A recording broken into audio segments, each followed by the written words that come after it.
Me parece que vamos a ir por el tema de la geoingeniería, ¿es así?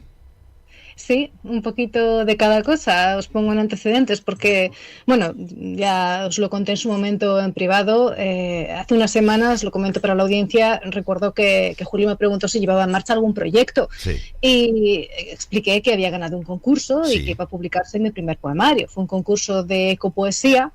Y la verdad es que cuando mandé el manuscrito tenía mis dudas, porque, bueno, Ya. siempre me ha gustado la poesía, pero lo he considerado algo tan personal que entre eso y que soy tímida y demás, pues bueno, no lo he explotado mucho públicamente. El caso es que tuve suerte, me lancé y a la primera contactaron conmigo, me dijeron que iba a publicarme, hacerme una mención de honor por ser menor de 35 años, además. Así que fui invitada a las jornadas de copoesía. He pasado por Córdoba, Sevilla y Málaga, Huelva, perdón. Siempre me Sí, equivoco, no sé por bueno. qué. Ajustamos el contrato y el libro es una edición limitada. Entonces, para quienes me han preguntado, sí, se puede comprar a través de la web de la asociación, no está en Amazon. O sea, quien lo quiere firmado y dedicado, pues que contacte conmigo, que tengo ejemplares, tengo de todo por aquí. Ya compartiremos en canales. Bueno, atendí a prensa, a las cámaras, que se grabó todo, y durante la presentación del poemario hablé de geoingeniería, que es el motivo por el que he sacado este libro. Sí, El libro, claro, está ajustado a las bases del concurso, ¿vale? Al sentimiento y a unos parámetros. No sí, hay política ni archivos de documentación, no, es un poemario, son sí. emociones, naturaleza y, por cierto, llevo desde el día 5 pidiendo el material de grabación, pero nadie me lo da. Bueno, No contesta, se hacen los locos o directamente desaparecen. Yo más no puedo hacer. ya, Haré el vídeo en mi canal dando más detalles cuando me lo envíen. ¿Qué claro. detalles son esos? Pues, por ejemplo, el poema público inicial que entregué como apertura del poemario, que ese sí que va directamente al cuello. Y bueno, es de libre acceso. Esto no es algo que de momento hayan recogido algunos medios, pero bueno, yo sé que a Canal 5 no se le escapa ni una. ¿Y qué detalles son esos? Ustedes saben que voy un poquito por libre y que soy una caja de sorpresas. A las viperinas no se nos ve venir. Así que me planté en medio de la presentación del libro a hablar de ingeniería, a criticar el lobby del ecologismo, a exponer cómo interesaba fomentar la ignorancia en las escuelas, a denunciar la destrucción de la familia, de baterías que explotan, de la actuación que es el movimiento verde y otro montón de cosas más. En el que vivimos y el planeta es que solo tenemos uno. Ya sé que es un mensaje que quizá peca un poco de cliché, pero hay temas muy polémicos, como por ejemplo lo acontecido con la Dana, con los incendios, con todo esto, que me consta que los ciudadanos no han recibido lo que les había permitido y prometido nuestros gobernantes, voy a decirlo en plural para que no me digan que ataco a Pedro Sánchez, y hay denuncias de por medio. A mí me han preguntado como periodista y he tenido que callarme porque son temas que siguen en un juzgado, que continúan y, bueno, pues hay que tener prudencia. El periodismo debería estar al servicio del pueblo y no al revés. Eso no quiere decir que haya que hacer propaganda. Puede ser algo bueno. Si te esfuerzas hoy, es lo que estás sembrando y mañana ¿qué tendrás? Al menos, aunque no salga bien, la conciencia tranquila de que tú has hecho todo lo que ha estado en tu mano, porque efectivamente a veces las cosas no salen bien. Hay que saber tolerar la capacidad de frustración. Hay que saber entender hasta qué punto podemos explotar o no, conocernos a nosotros mismos. Y vuelvo a repetir que es muy importante una familia unida en ese sentido, que tenga muy claras las cosas. No tiene nada que ver los años o no los años, tiene que ver, como se dice en el poema, de gestos. Eso es lo que realmente perdura, lo que estás haciendo. Porque yo aquí puedo decir misa, ya que estamos en una capilla, ¿vale? Pero si luego utilizo mi periodismo para hacer daño, para publicar las intimidades que me cuentan personas que están en una situación complicada, quieren denunciar y no pueden, o caigo en ese sensacionalismo que es lo que decía antes, todo tienen que ser unas tablas y ese famoso código deontológico del periodismo no es algo ambiguo. Yo estoy de acuerdo que son cosas que cambian y que tienen que ir evolucionando, pero vuelve a quedarse todo muy en el aire. Por eso denunciar la presión que se hace a los niños y esas quejas que hay de familias de que no entienden lo que está ocurriendo en los colegios, de que se habla de ecologismo, pero no se tratan los problemas reales. O sea, a día de hoy yo salgo a la calle y pregunto a la gente que me diga, no sé, 3 proyectos de geoingeniería reales, auténticos, documentados, no son conspiraciones, insisto, y no me lo saben decir. Y ya empiezan ahí que dicen, a ver, yo, mira, al menos hay risas cómplices, porque se trata esto, y hay algunas que se llevan las manos a la cabeza porque piensan que tú estás loca por opinar esto. Pero vamos a ver, me estás diciendo que el niño no tiene capacidad para expresarse. Cuando tenga que luchar por algo, ¿qué va a hacer? ¿Llorar? No, no hará nada, porque ya vendrán otros con la solución, ¿verdad? Casualmente, los que generan ese caos luego ponen el orden. Es una pena, porque siempre pagamos los mismos. Bueno, a ver, leo el poema. O a lo mejor sí, si alguien lo sabe. Me lo tomo como un no. Hola. Hola, ¿alguien proyectos de 3 proyectos de geoingeniería. A ver, geoingeniería. De manipulación climática. Pues qué pena. Y no lo digo, y no pretendo con esto, no me malinterpretéis, por favor, dármelas de lista ni nada parecido, porque quienes hemos empezado con esto de la geoingeniería nos han atacado muchísimo, precisamente porque ya ha habido personas en ciertos medios de comunicación que han remarcado que somos conspiranoicos y que no existe. Luego hablas de los papeles y ya pues tiran un poco ya por los ataques personales apelando a estas ideologías.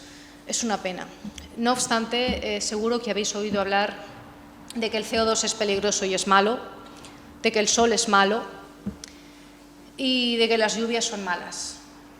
3 proyectos que se están tratando en los congresos internacionales son esto: quitar el CO2 cuando hace falta para las plantas, o sea, los 2 extremos, o sea, nada de CO2, hombre, algo tiene que haber, ¿no? Nada de sol, que da cáncer. ¿Me ves murciélago o qué? No sé. Y las lluvias son malas, porque mira lo que ha pasado en Valencia. No me hagas hablar de Valencia. En fin. Curiosamente, el CO2 tiene un beneficio para la planta, pero no es tóxico, el tóxico es el sitio. Curiosamente. Efectivamente. Son detalles que en el fondo no se tratan porque no hay una puesta a punto ni hay un debate crítico transparente público. Yo no soy ingeniera ni soy química, yo soy periodista. Sí, he explotado la investigación y como tal pues planteo ciertas cosas y hago ciertas preguntas. Eso no quiere decir que yo me decante por, esté a favor de, o no, nada más lejos. Así que eso, gracias por vuestro tiempo y compren el libro. Gracias.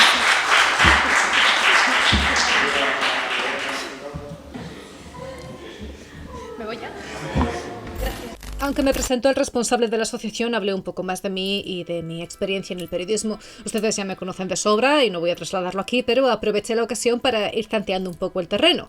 Reconozco que no sabía qué tipo de público iba a tener. De hecho, conforme se iba acercando el momento de la presentación, creí que iban a repudiarme y a increparme. Pensaba que los asistentes estarían más alineados con una perspectiva poco alternativa. Y ustedes me dirán, Alba, es culpa tuya por tus prejuicios. No, amigos, ¿no? Días antes escuchaba a algunos haciendo chistes polarizados, que si los rojos, que si los nazis, y pensé, venga, Alba, a tomar a las fieras. Pero no, recogí el bolso, bajé del estrado y los aplausos fueron sinceros, porque se me acercó muchísima gente a felicitarme y a decirme que sí, que estaban cansados del juego político, que se habían sentido muy representados con mis palabras, que habían conectado conmigo y que les había gustado mucho mi exposición porque, aunque algunos temas ya se los sabían, pues otros los conocían de una manera muy superficial y al escucharme sentía que todo estaba más claro. Teníamos 20 minutos para presentar el libro, hablar de él y venderlo ante el público. Yo, pues no. Yo, como siempre, amigos, pues dando el cante. Bueno, amigos, aprovecho. Si desean adquirir un ejemplar, pues pueden solicitarlo escribiendo a esta dirección que ven aquí en pantalla, axal2022@protonmail.com. también hay en la web, y si queréis un ejemplar dedicado y firmado con todo mi cariño, pues poneos en contacto conmigo, por favor. Bien, seguimos. Ustedes me preguntarán, Alba, ¿qué tiene que ver todo esto con tu poemario? El poemario no habla de política, habla de emociones, de cuidar el planeta y de cómo nosotros somos parte de él, pero no sus dueños. Pero el plato principal y fuerte está en el poema de iniciación, que se llama, que es el que está colgado en la web, no está en el libro, está ahí, lo facilité a prensa. Quiero decir que es 100% público y gratuito, no hay que comprar el libro ni nada de eso para leerlo. Y en ese poema hay estrofas que hablan de aviones que rasgan el cielo, de geoingeniería, la palabra completa, geoingeniería y baterías que explotan, de cómo han hecho negocio con el planeta, de los discursos políticos cargados de cinismo, de cómo da igual izquierda que derecha, que cada cual, pues oye, mira por su bolsillo, cómo destrozan los bosques mientras nos prometen oxígeno limpio y demás. Lo leí públicamente en mi presentación frente a las cámaras. Llevo pidiendo el material desde el 5 de octubre. Nadie me contesta, nadie sabe nada, nadie puede acceder a ello porque tienen mucho trabajo. Vale, ¿vale? No me vale. No me vale, he pedido el material en bruto. ¿Vale? En bruto, solo quiero mi intervención, es fácil, se envía, yo me ocupo de ello, yo lo edito, es editar, pero no me lo pasan todavía, ¿vale? En prensa, de momento, no se ha dicho nada de esto al respecto, de la geoingeniería, ¿vale? Ha sido todo muy superficial en los artículos, simplemente que hemos escrito a favor del cuidado del planeta y que insistimos en que la naturaleza es muy importante, de acuerdo, no es ninguna mentira, además no tiene carga ideológica. No se ha entrado en política, porque realmente ese concurso lo que quiere es centrarse en ello, en el cuidado del entorno. Incluso hice una mención a otro compañero de las jornadas que escribió otro poema que decía que izquierda y derecha se frotan las manos. Ahí los invitados y participantes pues tenemos nuestro punto de vista, inclinaciones ideológicas. El ganador de la modalidad en portugués, de hecho, es un político de centro-derecha, otro era más de izquierdas, pero coincidimos en que la naturaleza está muriendo. Pese a las bromas de si había mucho rojo o mucho nazi en el evento, conforme iba conociendo a más gente, bueno, fue un evento que duró varios días, me quedó patente que ahí cada uno pensaba a su manera y ya está, que no primaba un único discurso, ni imperaba una ideología, ni nada parecido. Pues ya está, amigos, ya tengo el material. Llevaba el mes entero pidiendo la intervención y todo el mundo me daba largas. Ay, es que no me contestan, ay, es que no te he leído, ay, es que se me ha olvidado. Tienes una voz preciosa, más cuando te enfadas. Amigos, el día que repartieron la paciencia yo me fui porque tardaban mucho. Bueno, mejor tarde que nunca, dicen. Es que me gusta ser positiva. Sevilla, Córdoba, Huelva. Cogí el AVE, con miedo, pero llegué a tiempo. Bien.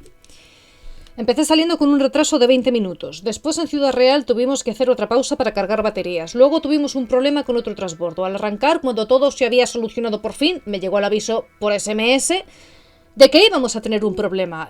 Vamos, que ahí todo funciona del revés y es una fiesta. No había quien aguantase en el AVE, sin aire acondicionado, la gente histérica, un señor cantando, otros a gritos, el otro haciendo el ruido de un coche de carreras. Luego, que por qué soy tan asocial. Pues no sé cómo ni por qué, pero llegué a destino una hora antes.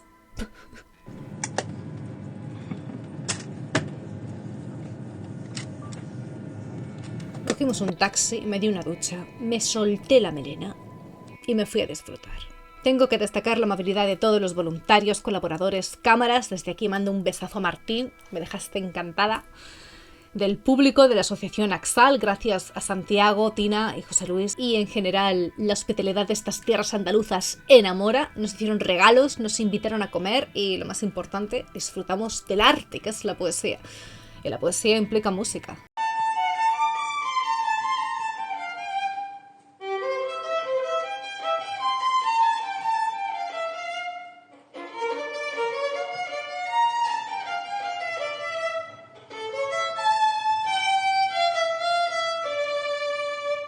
Uno de los actos fue en la capilla, donde había una exposición sobre lo acontecido con los incendios que han protagonizado este verano. Fueron varios días muy intensos. Disfrutamos también de otra cena con concierto privado, recitales en medio de la naturaleza, de nuevas amistades. Ya saben cómo son estos eventos, amigos. ¿Son agotadores? Sí, pero mágicos.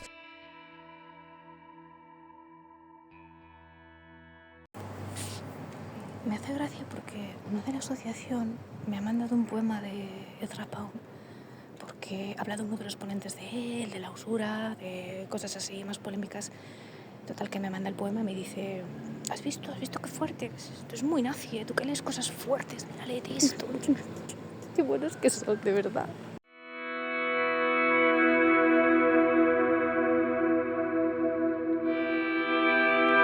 En mi caso, como científico y profesor, docente, y además siendo biólogo, mi preocupación ecológica es genuina, sin duda.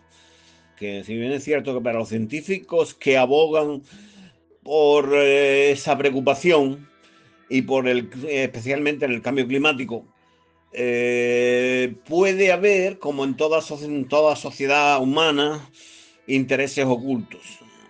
Pero de ahí a decir que es una nueva forma de identidad o poder, no estoy convencido de ello.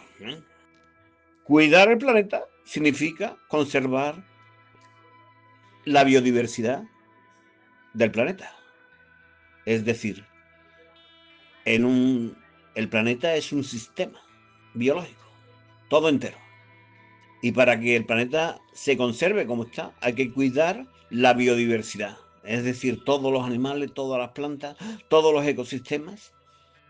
Eso ahora mismo es inviable, porque nos lo estamos cargando con multitud de agresiones que hacemos al planeta. Y por otro lado, controlarlo se puede controlar teniendo un planeta desastroso. Y claro, si hay una democracia planetaria como si hay un fascismo planetario, estaría más interesado en controlarlo que en cuidarlo. No sé muy bien cómo se podría congeniar las dos cosas. No tengo respuesta para eso. En ningún caso, conservar el planeta y hacerlo sostenible puede justificar nuevas formas de control global. De hecho, incluso la Agenda 30 de la ONU no dice nada, por ejemplo, de la pérdida de privacidad que se produce con los móviles, etcétera, etcétera. En ese aspecto estoy de acuerdo. La Agenda 30 es bastante avanzada en muchos aspectos, pero cojea de algunas cosas a nivel social. Pues en ningún caso equilibradas.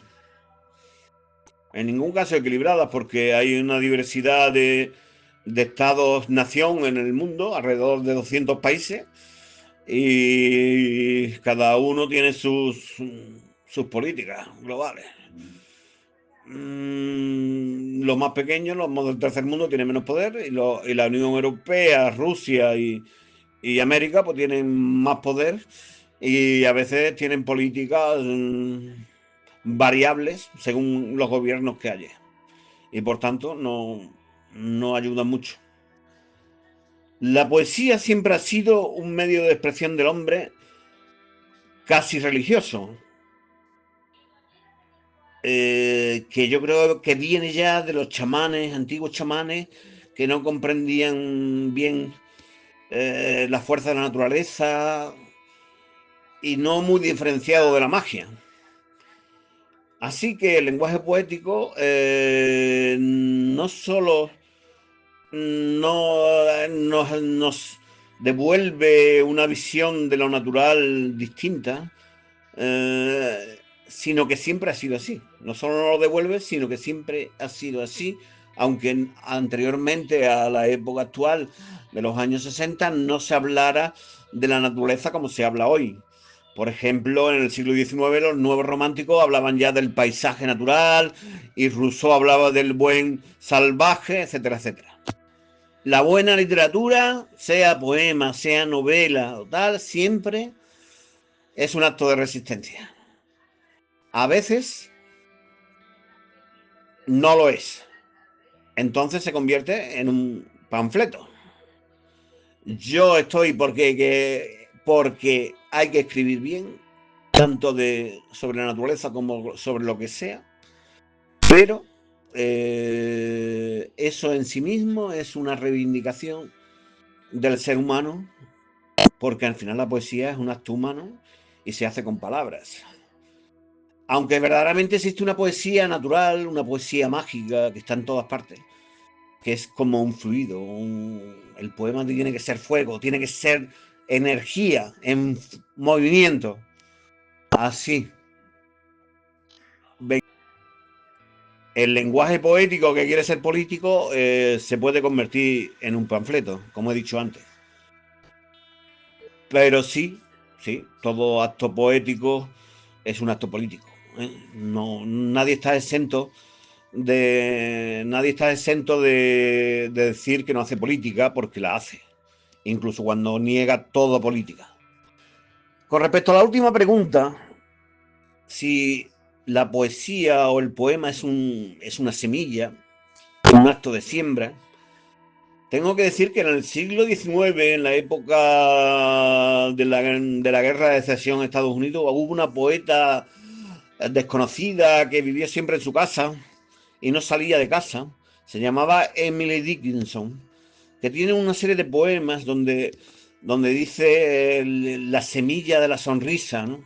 The seed o smile. Yo creo que la poesía a veces puede ser una semilla que a lo mejor no germina en el siglo en que se escribe, sino mucho después. Y a lo mejor son mejores entendidas en otro siglo que cuando se escriben. Pero sin embargo sí que pueden ser comprendidas después y levantar conciencias. De hecho, los libros han sido siempre motores del cambio, ¿eh? Desde la Biblia hasta el Capital de Marx, han sido que han cambiado el mundo. Soy bastante reacia a asistir a recitales de poesía, quizá porque la literatura para mí es algo muy íntimo y estoy muy acostumbrada a vivirla en solitario. Por eso no me he animado nunca a publicar poesía, aunque llevo muchos años escribiendo. Yo les digo, estoy acostumbrada a sentirla en soledad, a refugiarme en ella para desconectarme del mundo. Por eso, aunque suelo leer los avisos de eventos literarios, pues rara vez me animo a ir. Pero estas jornadas a mí me sorprendieron, me gustaron mucho y me parecieron realmente profundas. Me han recordado que la literatura también puede ser un espacio compartido, una forma de reencuentro, que las palabras cuando se dicen en voz alta, pues en el fondo adquieren otra vida, otro ritmo, y que escuchar a otros puede hacer sentir más y mejor lo que una misma percibe o comprende. Desde siempre he escrito un montón, he llenado muchísimos cuadernos de pensamientos, reflexiones, borradores de historias. El mundo se ha hecho cada vez más ruidoso. El mundo o mi mundo, quién sabe. Tal vez por eso creo que hoy en día coger un papel y un bolígrafo puede ser más revolucionario de lo que pensamos. Un acto de pausa, de presencia, de resistencia frente a la prisa y al caos. Ocurre lo mismo con lo espiritual. Hace unos días me pidieron que opinase sobre cuál creía que era el objetivo principal de la Agenda 2030. Difícil responder en una sola frase porque en el fondo todos tenemos nuestra impresión personal, pero bueno, yo contesté que era el de corromper nuestra esencia más genuina, aquella que incluso nosotros mismos desconocemos, esa chispa silenciosa que nos conecta con algo más grande, más antiguo que nosotros. Cuando lo olvidamos nos quita del todo, nos quita de la naturaleza, de los demás. Lo cotidiano creo que puede ser sagrado. Recuperar esa chispa es difícil, sí, pero no imposible. Y cuidar el planeta es también una forma de preservar lo que somos. No sé a dónde vamos ni de dónde venimos, pero sí sé que nuestro entorno puede ser refugio y aliado, que en el modo en que tratamos lo que nos rodea refleja nuestra propia humanidad y esencia. Amigos, me despido de ustedes, continuando de pie, pese a lo polémico del tema hoy día en España, denunciando lo que están haciendo organizaciones de corte internacional, los negocios que involucran nuestro bienestar, nuestra salud, nuestro futuro, por dignidad, por derecho y sobre todo por las nuevas generaciones. Así que gracias por todo su apoyo. Un abrazo.